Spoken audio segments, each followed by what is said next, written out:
freezer, additional equipment for subnational and regional testing laboratories. Kasi itong ano dito, when you use public funds on anything that's medical or medicine, you want to have the health assessment. I think it comes from the Department of Health. But unfortunately, until now, they're still debating on the efficacy of the rapid test we would like to buy. Alam mo,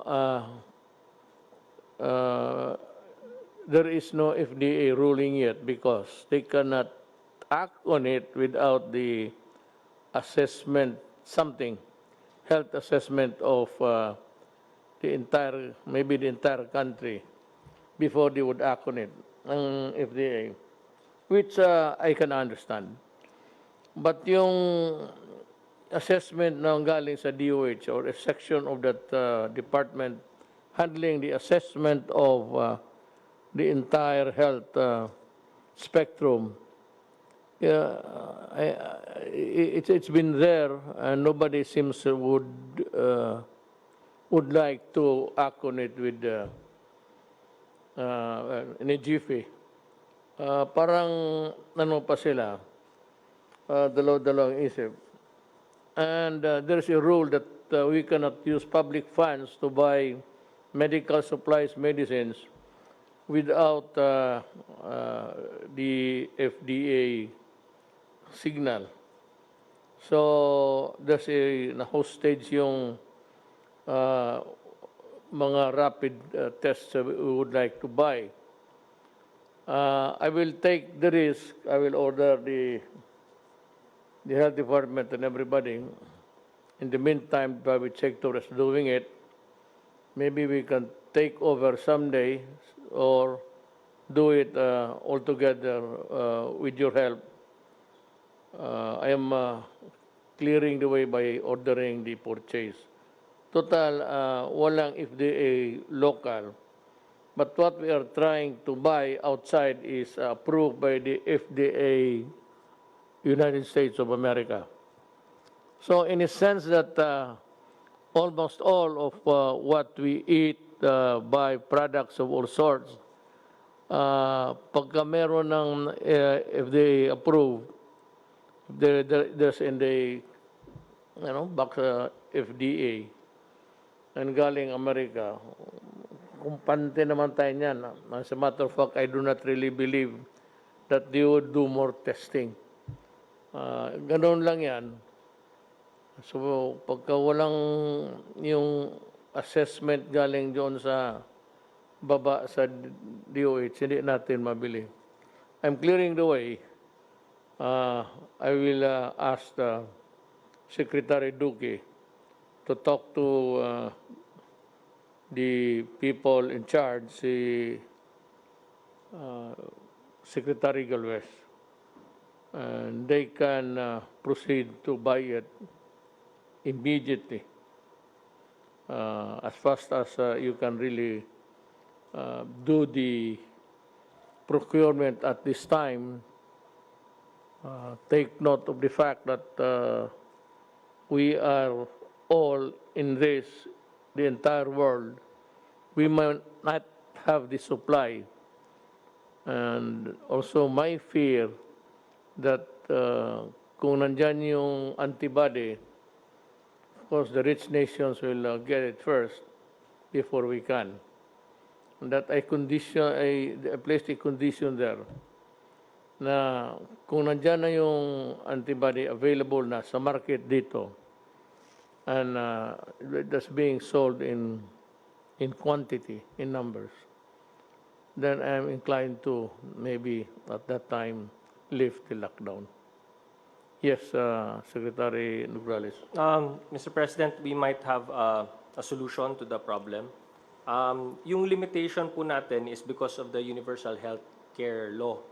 And the Universal Health Care Law specifically provides na yung DOH and PhilHealth cannot procure unless may approval ng HTA Council. Ito yung HTAC, yung Health Technology Assessment Council. But nothing will preclude, Mr. President, any other agency from purchasing.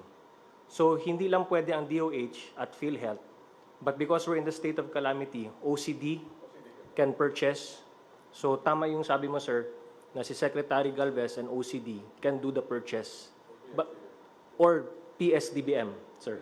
Basta wag lang DOH PhilHealth, but PSDBM can do the purchasing or the OCD, sir.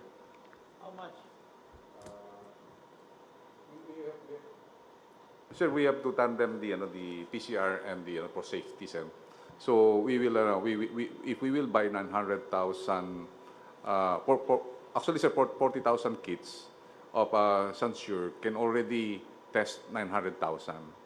So if we will test 900,000, the rapid test should be more or less twice as the PCR.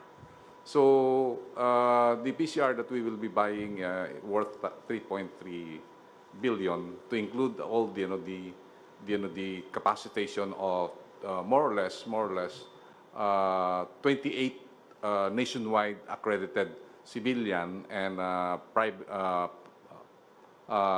government hospitals, because we believe in your briefing.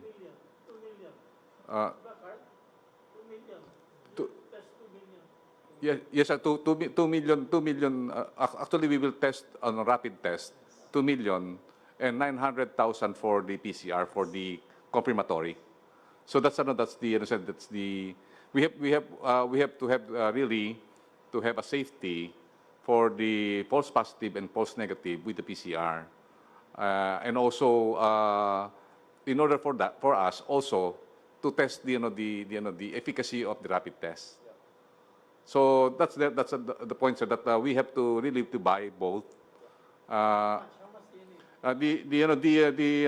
PCR and all the automated retraction and including the freezer, it costs us 3.2 billion. I already submitted it to PSDBM for the immediate procurement. The rapid test we have not yet because we have to sir, we have to be careful. There are rapid tests that sometimes it really gave us a false sir. Merong mga rapid test na sir na kailangan natin talaga na FDA approved. Sec, I can answer that. If you buy in volume the recent purchase of Ayala, you can get it anywhere between $5 to $7. If you buy $1 million worth, it will go down that low. So it is based on volume. You can get it much cheaper if you get it on volume. There's one FDA brand that was purchased recently by Ayala. But you have to buy a bigger quantity. I asked DTI to canvass all the different rapid tests, IgG and IgM. They have a list there, and I can have them send it to you. But the price goes down if it's really in a big volume. Well, I said you can go ahead and buy it immediately. You have my clearance. Okay. So there you are. Sana na napaintindi ko sa mga kababayan natin kung ano ang ginagawa natin and what are the things that we intend to do in the future. This corona is it's a wild card sa health ng tao. So we do not know how this will end, when, but for lack of a better way of protecting the people, that is except by asking you to go inside your houses, with my assurance that when the antibody that's being, I said, it has passed the medical tests o yung clinical test nila, it's ready to be sold by May. Kung makita ko nandyan at magkaroon tayo ng supply, then I am ready to live. Kasi wala talagang vaccine. It might come, it might not. But itong antibody, which have been manufactured outside of the human body, parang killer ito na just like the antibiotic. Talagang bibirahin niya yung bakterya. Ito naman yung virus, yung katawan lang natin. But, for whatever it is really worth, we have to thank these guys for coming up, and whether the efficacy is really sort of hangs in the balance.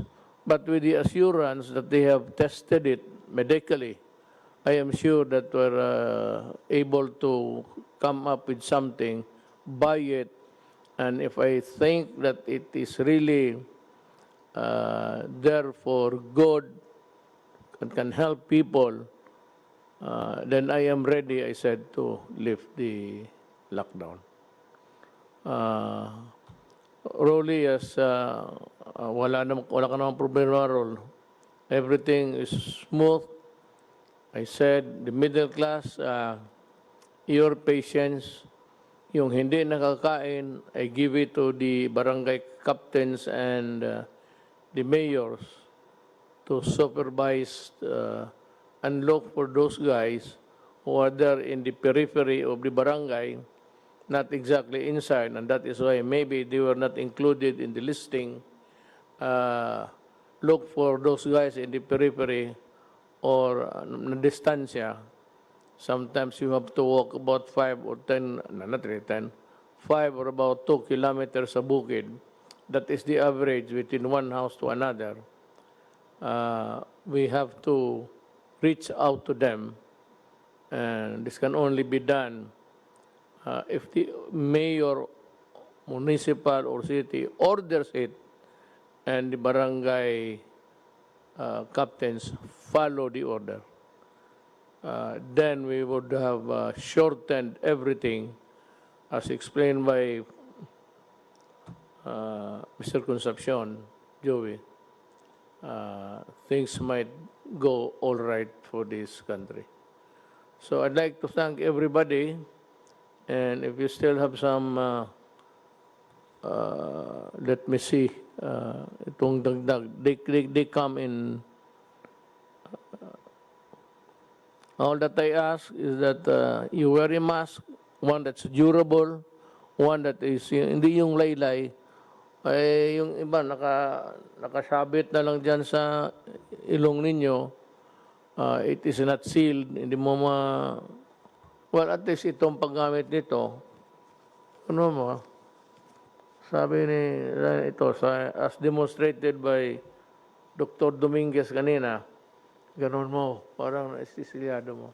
So, hindi magpasok yung higpitan mo lang kunti dito.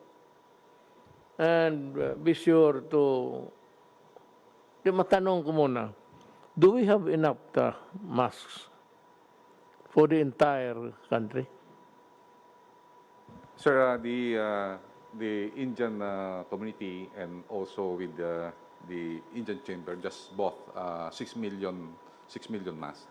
And I believe when they donated to us 150,000 masks, they are planning to buy it again to China. So they already distributed it. Yeah, see, Rex Daniari is planning to bring, he bought 2 planes, he's looking at bringing another plane. I don't know if I have to say this, but I have a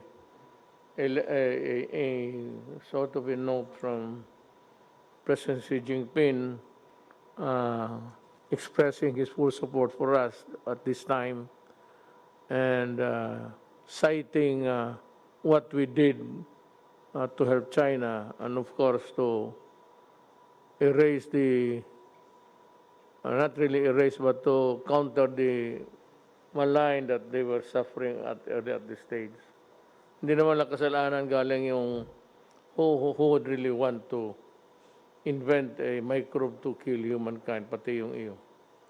So he says that they're ready, and I would like to thank President Xi Jinping for his support. At kung galing lang China, wala kayong problema. I think we can have the priority anytime. It's in the other countries producing the antibody. But if China catches up with them, di okay na. Then maybe a miracle will happen and civilization is back on its feet. That is how I see it.